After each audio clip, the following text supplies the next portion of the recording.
தனுசு ராசி, தனுசு லக்னம். காலபுருஷனுக்கு 9வது வீடு. குரு பகவானுடைய மூலத்திரிகோணம் பலம் பெறக்கூடிய வீடு. குருவோடைய வீட்ல பிறந்தனாலயே என்னவோ, நாங்க வாழ்க்கையில எல்லாத்தையுமே சகிச்சுட்டு வாழ்ற மாதிரி, பெருந்தன்மையா வாழ்ற மாதிரி இருக்கிறோமே அப்படின்னு, இந்த பெருந்தன்மைய நெறைய பேர் சோதிக்கிறாங்களே, என்னங்க பண்றது? அப்படிங்கிற ஒரு மனக்குழப்பங்கள் எப்பவுமே இருக்கக்கூடிய ராசி. என்ன ஒரு விஷயம் எடுத்தாலுமே ஓடி ஓடி தனக்குன்னு ஒரு பைசா சேர்த்து வைக்காத ராசி. தனுச கேளுங்க, கம்பீரமா சொல்லும். நான் இருந்த ஸ்டேஜ் என்ன, இப்ப இருக்கிற ஸ்டேஜ் என்ன அப்படின்னு.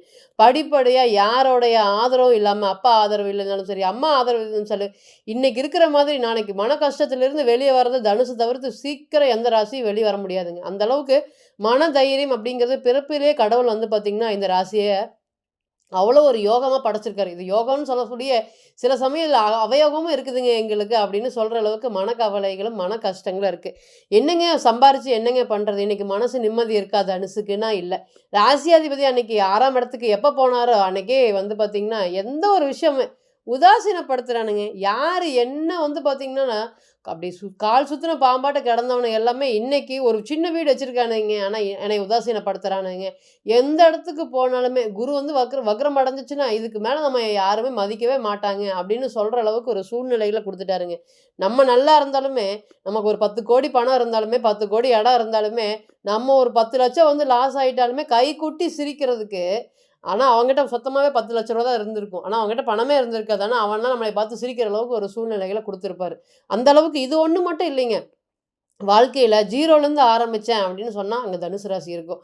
எந்த ஒரு பொய்யி, பித்தலாட்டம் இதெல்லாமே எதுவுமே தெரியாத ராசி. 1000 கெட்டவங்க மத்தியில உட்கார வச்சாலும், தன்னுடைய விஷயங்கள் இதுதான். இதிலிருந்து நான் ஒருபோதும் மீண்டு வெளிய வரமாட்டேன். இதுதான் என்னுடைய கொள்கை அப்படின்னு ஸ்ட்ராங்கா கெத்தா இருக்கக்கூடிய ராசி. இன்னைக்கு கெத்தா இருக்கிறனாலேயே வாழ்க்கையில நெறைய கஷ்டங்களையும் அனுபவிச்சுட்டு இருக்கக்கூடிய ஒரு சூழ்நிலைகள். முயற்சி ஸ்தானத்துல சனீஸ்வர பகவான் 2ஆம் இடத்துல இருந்தபோதும் பிரச்சனை குடுத்தாரு. 3ஆம் இடத்துல இருக்கும்போது, என்னோட முயற்சி என்ன பண்ணுனாலுமே எனக்கு ஃபெயிலியர், ஃபெயிலியர், ஃபெயிலியர். வாழ்க்கையே ஃபெயிலியர் ஆயிடுச்சு. அடுத்தவங்கள நம்பி, நம்பி, நம்பி, நம்பி ஏமாந்துட்டோம். என்னங்க இப்படிலாம் ஏமாத்துவாங்களா? நான் ஏமாத்துவாங்கன்னு தெரியும். ஆனா எனக்கு அப்பப்ப டவுட் வந்துச்சு. ஆனா சுத்தியுமே வந்து பார்த்தீங்கன்னா, இந்த மாரி ஏமாத்துறவங்க மத்தியில இருக்கிறோமே, என்ன ஒரு விஷயம் இருந்தாலும், உனக்கு அப்புறம் எதுவும் இல்ல. நீ தான் எல்லாமே முக்கியம்னு சொன்னவங்க எல்லாருமே, இந்த 1 1/2 வருட காலமாக அப்படியே மாறுன மாரி ஒரு சிச்சுவேஷனுங்க. என்ன பேசிட்டு இருந்தீங்களோ என்ன பழகிட்டு இருந்தீங்களோ, அதெல்லாம் உண்மை இல்ல. இன்னைக்கு நாங்க இருக்கிறது தான் உண்மையான வாழ்க்கை அப்படின்னு சொல்ற அளவுக்கு நெறைய கஷ்டங்களையும், கவலைகளையும் குரு பகவான் உங்களுக்கு ஏற்படுத்தி குடுத்துருக்காரு. இதுக்கு மேல எதுவுமே இல்ல அப்படிங்கிற அளவுக்கு மன சஞ்சலங்களையும், மன கவலைகளும் நெறையாவே குடுத்துருக்காருங்க. அம்மா அம்மா அம்மான்னு ஓடி ஒளஞ்சீங்க. இன்னைக்கு அம்மா வந்து எனக்குன்னு என்ன, எல்லா புள்ளைங்க மாரி தான் நீயும். 3 பேர் 4 பேர் இருந்தாலும், அவங்கள மாதிரி தான் எனக்கு நீயும் ஒண்ணு அப்படிங்கிற மாதிரி நெறைய பாடத்த ஏற்படுத்தி குடுத்துருக்காரு. அது இல்லாம வந்து பார்த்தீங்கன்னா, கேது பகவான் தொழில் ஸ்தானத்துல எப்படி நீ பணத்த சம்பாரிக்க முடியும்? எப்படி நீ வந்து பார்த்தீங்கன்னா, செல்வத்த சேர்த்திற முடியும்? அப்படின்னு தொழில் சார்ந்த விஷயத்துல பெரிய பயங்கள ஏற்படுத்தி குடுத்துட்டு இருக்காரா? அப்படின்னு கேட்டீங்கன்னா, ஆமா. என்ன பண்ணுனாலுமே, ஒரு விஷயத்த பண்றேன், ஆரம்பிக்கிறேன். இருந்தாலுமே எனக்கு சக்சஸ் வரவே மாட்டேங்குது. தொடர்ந்து முயற்சி பண்ணிட்டு இருக்கேன். என்னால முடியவே மாட்டேங்குது. விட்டுறலாமா? போயிறலாமா? அப்படிங்கிற மாதிரி ஒரு சூழ்நிலைகள். எல்லாம் முடிஞ்சு உட்காரும்போது என்னோட குடும்ப வாழ்க்கை அப்படியே தலைகீழா போயிருச்சு. இந்த மாரி ஒரு பிரச்சனை இல்ல. பல பிரச்சனைய தனுசு ராசி மற்றும் தனுசு லக்னம் சந்திச்சுட்டு இருக்கா அப்படின்னு கேட்டீங்கன்னா, எஸ். அதுவுமே தனுஷோடைய வீடு மீன ராசியா இருந்து இல்லது மீன லக்னமா இருந்தா சொல்லவே தேவையில்லைங்க. 2 பக்கத்துல 2 சிங்கத்துக்கு நடுவுல மாட்டிட்டு இருக்கக்கூடிய விஷயங்கள் மாரி ஒரு சூழ்நிலையும் இந்த பக்கம் நகர முடியாம, இந்த பக்கம் நகர முடியாம நெறைய கவலைகளையும், கஷ்டத்தையும் இன்னைக்கு சந்திச்சுட்டு இருக்கீங்க. இது எல்லாமே கடந்து வந்து இன்னைக்கு உங்களுக்கு சுக்கிரன் மற்றும் 4ஆம் இடத்துல திக்பலம் பெற்ற சுக்கிரன் மற்றும் புதன் நீச பங்க ராஜயோகத்துல இருக்கக்கூடிய புதன் என்ன மாதிரியான பலன்கள குடுக்கறக்கு காத்துட்டு இருக்காரு ராசிக்கு 4ஆம் இடத்துல சுக்கிரன் திக்பலம் பெறது, தொழில் ஸ்தானாதிபதி பலம் பெற்று, மதன கோபால யோகம்னு சொல்லக்கூடிய யோகம் 4ஆம் இடத்துல இருந்து 10ஆம் பார்வையாக 10ஆம் இடத்த தன்னுடைய 7ஆம் பார்வையாக பார்க்கறதுக்கூடிய பலன்கள அங்க இருக்கக்கூடிய கேதுவ பார்க்குறாரு. அப்ப இனி வரக்கூடிய காலமாவது ஒரு வசந்த காலமாக இருக்குமா? அப்படின்னு நீங்க கேட்கறது எனக்கு நிச்சயமா கேட்குது. ஓம் புதன் பகவானே போற்றி போற்றி. தனுசு ராசி மற்றும் தனுசு லக்னத்துக்கு புதன் நல்லா இருக்கணுங்க. அப்பதான் எந்த ஒரு விஷயமுமே பொதுவா மனுஷ வாழ்வுல 2டே 2 ஒண்ணு தொழிலு, இன்னொன்னு திருமணம். இந்த 2ம் நமக்கு நல்லபடியா அமைஞ்சிருச்சுன்னா, நம்ம அடுத்தடுத்த ஸ்டேஜ் யார பத்தியும் பார்க்க வேண்டிய சொந்த பந்தங்கள்லாம் 2வது. இந்த 2 மட்டும் நல்லா வந்துருச்சுன்னா, அப்ப வந்து தனுசு ராசி மற்றும் தனுசு லக்னத்துக்கு புதன் நல்லா இருக்கணும். இந்த மாரி புதன் வந்து பார்த்தீங்கன்னா, இத்தன நாளுமே ஒரு பெரிய யோகத்த குடுக்கல. விருச்சிக ராசியில இருக்கும்போதும் குடுக்கல. மகரத்துல இருக்கும்போது பெருசா தன்னுடைய 7ஆம் பாவ தன்னுடைய வீட்டுக்கு 8ல மறைஞ்சாரு. அப்பவுமே பெருசா சப்போர்ட் பண்ணல. நிறைய விஷயங்கள் வந்து பார்த்திங்கன்னா கிடைக்க கிடைக்க கடைசி நேரத்தில் வந்து கிடைக்காம போனதுக்கு உண்டான சுச்சுவேஷன்லாம் கொடுத்துருக்கு. இந்த நேரம் நீங்கள் கஷ்டமான கடந்து வந்த பாதைகளை கடந்து இனி வரக்கூடிய காலங்களில் எப்படி இருக்க போகுது, என்ன மாதிரியான பலன்களை நீங்கள் சந்திக்கிறதுக்கு காத்துட்டு இருக்கீங்க அப்படிங்கிறத பார்க்கலாம். முதல் தர யோகமாக தொழில் சம்மந்தப்பட்ட விஷயங்கள் மேம்படுங்க. என்னால் தொழிலையும் கான்சன்ட் பண்ண முடியல, வீட்லேயும் வந்து பார்த்திங்கன்னா பிரச்சனையாக இருக்குது, என்னுடைய குழந்தைகள் சார்ந்து என்னோடய பொண்ணு சார்ந்து ரொம்ப கடுமையாக அடைஞ்சிட்டு இருக்கேன்.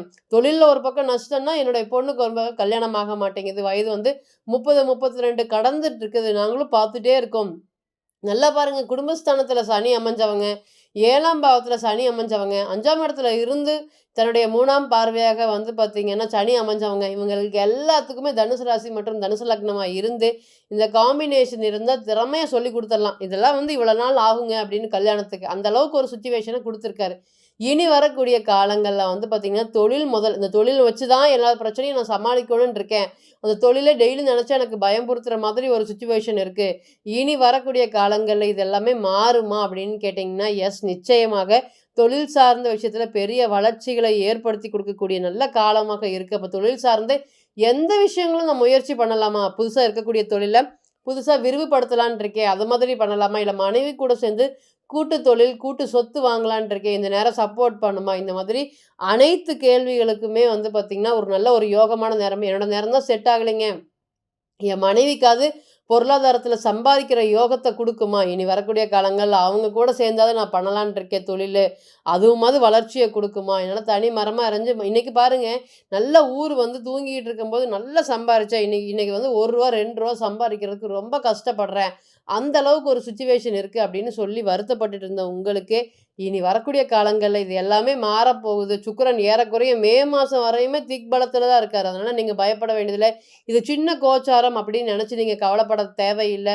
ஏன்னா புதனோடு சேர்ந்து சுக்கிரன் ஒரு நல்ல ஒரு யோகத்தையும் தனுசு ராசி மற்றும் தனுசு லக்னத்துக்கு கொடுக்கறதுக்கு காத்துட்ருக்கார். அப்போ எடுக்கக்கூடிய அனைத்து முயற்சிகளுமே வெற்றி ஏற்படும். பணத்தை வாங்கிட்டு தொழிலெல்லாம் வந்து பார்த்திங்கன்னா சொல்ல முடியாத அளவுக்கு அலக்கழிப்பு. நம்ம அவங்ககிட்ட பணம் வாங்குற மாதிரி நிறையா விஷயங்கள் நடந்துட்டுருக்கா அப்படின்னு கேட்டிங்கன்னா, எனக்கு கொடுக்க முடியாதுன்றதை பண்ணு அப்படிங்கிறது, எல்லாமே உங்களை பற்றி தப்பாக சொல்கிறது, இல்லை உங்களுடைய எந்த விஷயம் நான் கௌரவத்துக்கு பார்க்குறேன் அப்படின்னா, ஏன்னா தனுசை பொறுத்தவரை கௌரவம் தான். ஒரு சொல்லுச்சுன்னா திருப்பி வந்து பார்த்திங்கன்னா கொடுக்காது. அந்த அளவுக்கு வந்து பார்த்திங்கன்னா எந்த ஒரு விஷயத்துலையும் எந்த ராசி கூட வேணாலும் நம்ம மோதலாங்க, தனுசு கூட மோதக்கூடாது. தனுசு கூட மோதுனா நான் இப்படி தான் போயிட்டே வந்துட்டே அப்படின்னு சொல்லுவேன். ஒரு தடவை தனுசுக்கு வந்து பார்த்திங்கன்னா கிளியராக இவங்க இப்படி தான் அப்படின்னு ஒரு துரோகம் பண்ணுறது தெரிஞ்சிருச்சுன்னா, மற்ற ராசி எவ்வளவோ பேர் வந்து காம்ப்ரமைஸ் பண்ணி ஏற்றுக்குவாங்க. ஆனால் தனுசை பொறுத்தவரையும் ஓட விட்டு வேடிக்கை பார்த்து, ஆட விட்டு வேடிக்கை பார்த்து கடைசியாக ஃபைனலாக ஜெயிக்கக்கூடிய ராசி யாராக இருக்குன்னு கேட்டிங்கன்னா தனுசு ராசி தான். ஏன்னா காலபுருஷனுக்கே 9ஆவது வீடு. அப்போ நீதி, நேர்மை, நியாயம் இதெல்லாமே ரொம்ப தெரிஞ்சிருக்கக்கூடிய ராசி, தெளிவான ராசி. தெளிவான ராசியே இன்னைக்கு குரு பகவான் அவ்வளோக்கா சப்போர்ட் பண்ண முடியாமல் இருக்கார். மே மாதத்துக்கு மேலே வரக்கூடிய குரு பெயர்ச்சி ராசியை பார்க்குறதுனால, அதுவுமே மினிமம் ஒரு 5 டிகிரியாவது கடக்கணுங்க. 5 டிகிரி கடந்து ராசியை பார்த்தா அதை தவிர்த்து வேறு யோகம் என்னங்க? யோகம் வர்றதுக்கு காத்துட்ருக்கு. இனி வரக்கூடிய காலங்களில் ஒரு வசந்தமான யோகமான காலங்களாக இருக்கும் அப்படிங்கிறதுல எந்த ஒரு மாற்றமும் இல்லை. நீங்களும் சொல்லுங்கள், ஓம் புதன் பகவானே போற்றி போற்றின்னு சொல்லுங்கள். எந்த இடத்துல இருந்தாலும் ஒரு வழிபாடு பண்ணுங்கள். ஒரு 10 நிமிஷம் உட்காந்து புதன் பகவானை நினச்சிக்கோங்க. அவர் நினச்சா இந்த ராசியை பொறுத்தவரை குரு எப்படி இருந்தாலும் பரவாயில்ல, புதன் பகவான் வந்து பார்த்திங்கன்னா நல்லா இருந்துட்டா நம்மளுடைய அடிப்படை ஆதாரத்துக்கு தேவையான விஷயங்களை அள்ளி கொடுத்துட்டு போயிட்டே இருக்கும். அப்போ அந்த மாதிரி உங்களுடைய ஜாதகத்தில் பாதிப்பு இருந்தாலும் புதன் பகவானை வழிபாடு பண்ணுறது மூலியமாக நம்மளுடைய பெரிய ஒரு யோகத்தை அடையறதுக்கு காத்துட்டு இருக்கக்கூடிய ஒரு பாதை திறக்குமா அப்படின்னு கேட்டிங்கன்னா, நிச்சயமாக திறக்கக்கூடிய இடமாக இருக்கும். அதே போல் 4ஆம் இடத்துல சுக்கிரன் திக்பலமாக இருக்கிறதுனால இடம் சார்ந்த விஷயத்தில் ரொம்ப முயற்சி பண்ணிகிட்டே இருக்கிறேன், கையில் பணம் வச்சோ இல்லை வட்டிக்கு வாங்கியோ தொலாவிட்டே இருக்க, கிடைக்கவே மாட்டேங்குதுங்க. என்னங்க ஒரு அநியாயமாக இருக்குது, என்னோட கம்மியாக பண்ணுறாங்க. அவங்களோட இடங்க வந்து பார்த்திங்கன்னா எப்படியோ வாங்கிட்டு போயிடறாங்க. நேற்று வந்தாங்க, இன்றைக்கி பார்த்தாங்க, நாளைக்கு கிரையம் பண்ணிட்டாங்க. ஆனால் என்னால் வாங்கவே முடியல அப்படின்னு வருத்தப்பட்டுட்டு இருந்த உங்களுக்கு இடம் சம்மந்தப்பட்ட அனைத்து பிரச்சனைகளுமே இனி வரக்கூடிய காலங்களில் ஒரு பெரிய யோகமாக, இதெல்லாம் போனதுக்காக இந்த நல்ல இடத்துக்காக வாங்குறதுக்கு இத்தனை நாளாக காத்துட்டு இருந்தோமோ அப்படின்னு நீங்களே உங்களுடைய மனசில் ஆறுதல் தெரிவிக்கும் விதமாக இனி வரக்கூடிய காலத்தில் இந்த கோச்சாரம் செயல்பட போகுது அப்படிங்கிறதுல எந்த ஒரு மாற்றமும் இல்லைங்க. இப்போ நீங்கள் கேட்டு செஞ்சுட்டு இருந்த அனைத்துமே கோச்சார பலன்கள் தான். 40லிருந்து 60% மட்டுமே பொருந்தும். தனிப்பட்ட ஜாதகத்தை நீங்கள் எடுத்து தசாபுக்தி நடப்பு அந்தரம் கணிக்கும் போது கிரகம் பெற்ற பலம் பலவீனம் அடிப்படையில் பலன்கள் கூடவோ குறையவோ செய்யும் அப்படிங்கிறதுல எந்த ஒரு மாற்றமும் இல்லைங்க. தனிப்பட்ட ஜாதகத்தை நீங்கள் ஆலோசனை பண்ண விருப்பப்பட்டாலும் கீழே இருக்கக்கூடிய இந்த நம்பருக்கு காண்டாக்ட் பண்ணுங்கள். நான் வணங்கக்கூடிய நரசிம்மர் உங்கள் எல்லோருக்குமே நல்ல வளமான வாழ்க்கையை ஏற்படுத்தி தர நான் நிச்சயமாக பிரார்த்தனை பண்ணிக்கிறேன். மீண்டும் ஒரு பதிவில் உங்களெல்லாம் சந்திக்கும் வரை உங்களிடமிருந்து விடைபெறுவது உங்கள் அஸ்ட்ரோ புவனேஸ்வரி. நன்றி, வணக்கம்.